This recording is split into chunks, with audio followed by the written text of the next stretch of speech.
Thanks to mass media, and more importantly, social media, we are always an audience, and we always have an audience, beyond our family members, workmates, and friends in our immediate sphere of physical contact.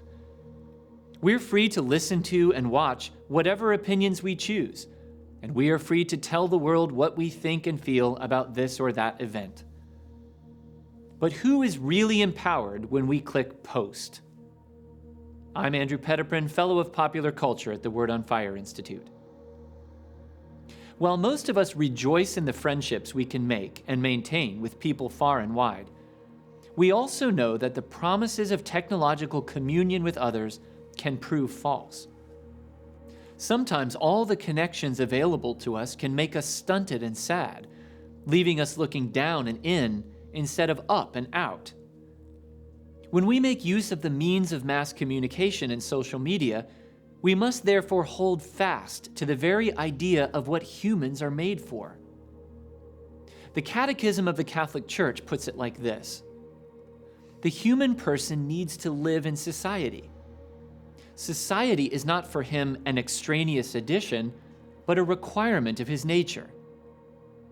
Through the exchange with others, mutual service and dialogue with his brethren, man develops his potential. He thus responds to his vocation. Do all the media at our fingertips make us more human or less? 3 films about the connectedness of the modern world help us consider this question. Sidney Lumet's disturbing 1976 satire, Network. David Fincher's 2010 biopic, The Social Network.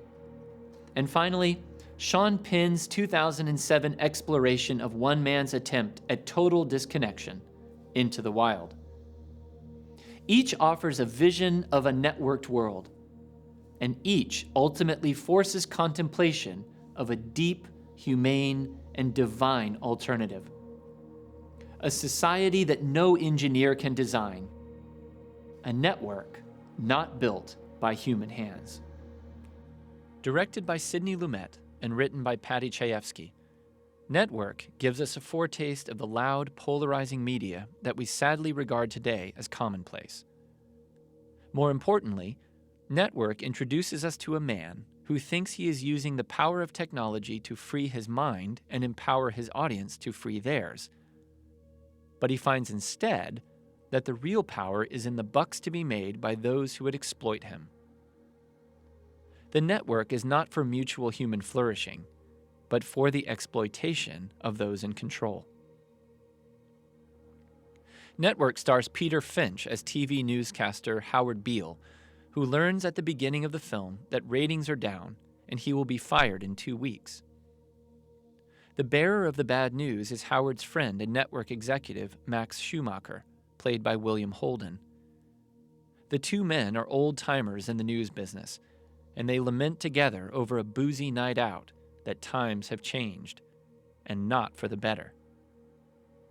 In a depressed state, Howard declares that he will commit suicide on the air the next night. He is promptly fired. However, Howard's old friend Max makes a special pleading, and Howard is allowed to come back for one more broadcast to say a decent goodbye. Instead, Howard lets loose, telling the world how he really feels and encouraging them to do the same. In one of the most quoted scenes in movie history, Beale walks straight at the camera and declares with all the fervor of a religious revivalist, "I want you to get up now. I want all of you to get up out of your chairs. I want you to get up right now and go to the window, open it, and stick your head out and yell, 'I'm as mad as hell, and I'm not going to take this anymore.'" A savvy young network executive named Diana Christensen, played by Faye Dunaway, realizes that Howard's rage is a ratings jackpot. Reports come in that people in cities all over America did just what Howard had told them to do, and they are poised to tune in the next night and find out what else he has to say. And what does he have to say, but more of the same? Get mad, yell, reject the way things are. Howard Beale uses a miraculous connection, a network, to give voice to many people's concerns. Howard embraces his identity as a modern Jeremiah or Amos from the Old Testament, but his mental state starts to fray. And as it turns out, Howard is being played. Howard's message of afflicting the comfortable turns out to make the comfortable richer and more powerful than before people started screaming their anxieties and fears out their windows. And when Howard really tries to speak the truth to power by criticizing the merger of his network with a nefarious foreign company, he gets the axe again.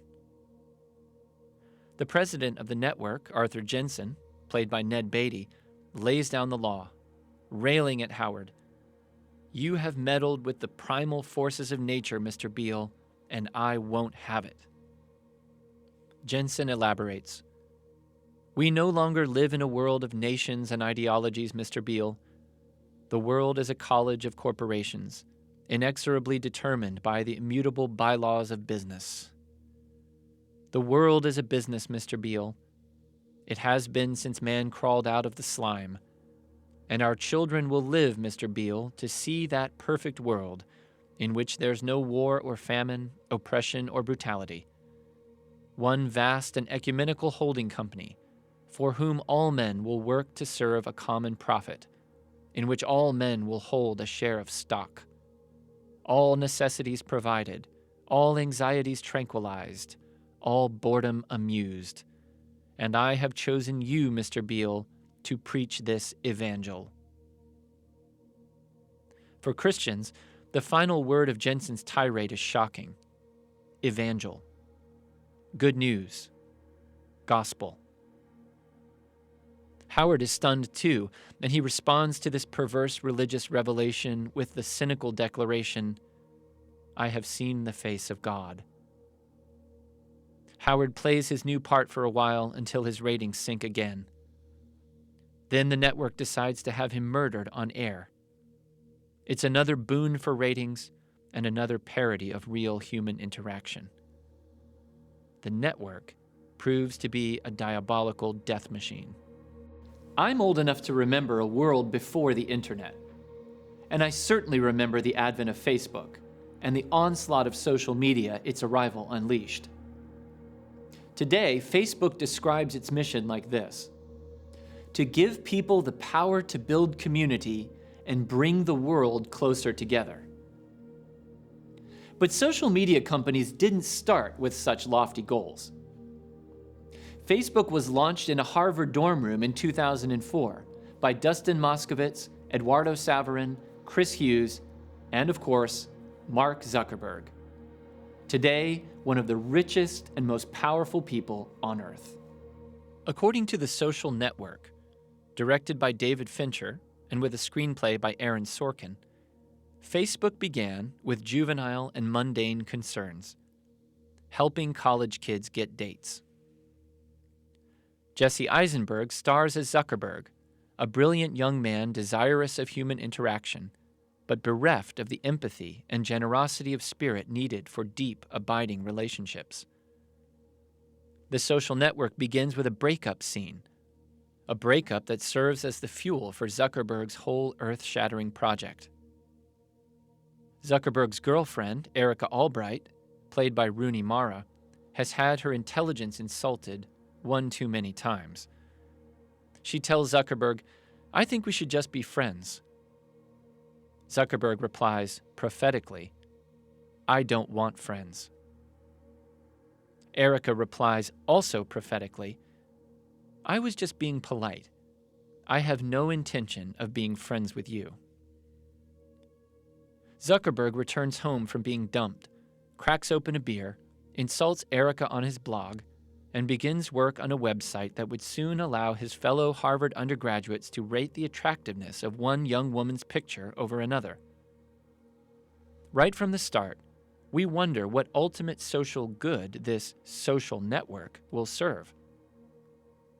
As the Facebook, its original name, continues to grow on more college campuses, neither a grandiose humanitarian vision nor a crass love of money inspires Zuckerberg's relentless pursuit.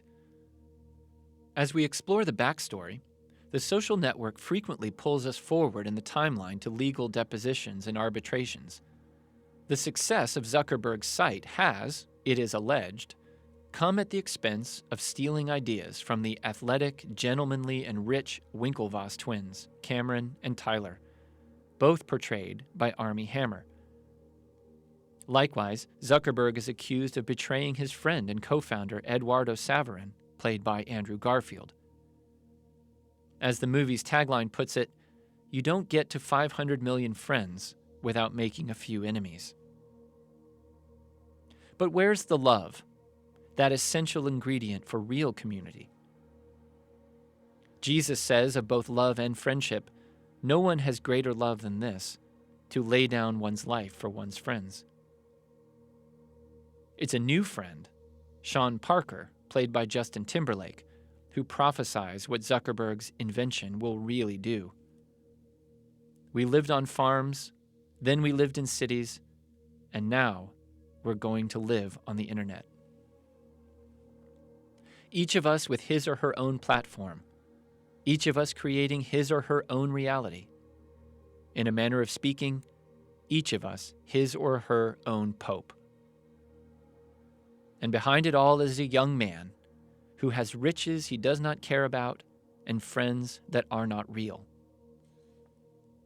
At the end of the social network, we see Zuckerberg sitting alone in a dark office, staring at the warm glow of his Facebook page, just like the rest of us do.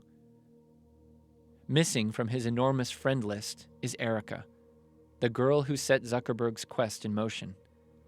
A quest for tech notoriety that would make him very rich and powerful, but leave him empty inside. Despite what he told Erica when she broke up with him a few years earlier in a Boston bar, he does actually want friends. Of course he does. We all do.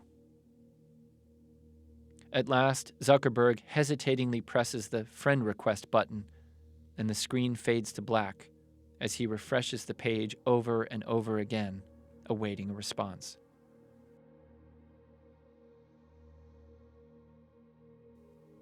In between the golden age of television network news and the dawn of the social media era, there lived an idealistic young man named Christopher McCandless, played by Emil Hirsch in the 2007 film Into the Wild, based on the book by John Krakauer.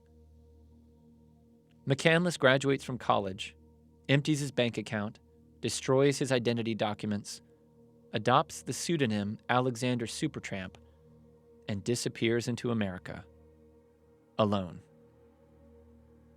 In a combination of the wild romanticism of Lord Byron, the austere idealism of Henry David Thoreau, and the spiritual restlessness of Jack Kerouac, McCandless resolves to detach himself from society and hit the road. He has come to terms with the fact that what he has trusted as his strongest network, his family, is a fraud. Having been brutally abused by his father as a child, McCandless learns that he and his sister had been born out of wedlock, and that his father had another secret family. Because of his father, Christopher McCandless's view of religious truth is all out of whack. In one flashback scene, the cruel Walt McCandless says he is canceling the children's Christmas, declaring, "I am God." As the freewheeling Alexander Supertramp, Christopher meets various other misfits that plead with him to create a new family, a new network with them. One such figure is a shady building contractor named Wayne Westerberg, played by Vince Vaughn. McCandless tells Westerberg of his plans to live in utter isolation in Alaska to avoid the awful people in the world. Westerberg replies, "This is a mistake. It's a mistake to get too deep into all that kind of stuff. Alex, you're a hell of a young guy. But I promise you this, you're a young guy. Can't be juggling blood and fire all the time." Later, a kindly old man named Ron Franz, a devout Catholic, offers to adopt McCandless, who rejects his offer and leaves him, telling him, "You are wrong if you think that the joy of life comes principally from the joy of human relationships. God's place is all around us. It is in everything and in anything we can experience." But Christopher McCandless is the one who is wrong. And tragically, he realizes it too late. Starving to death in the Alaskan wilderness, miles away from any other human beings, he suddenly aches for community. As his strength fails, he writes in his journal, "Happiness is only real when shared."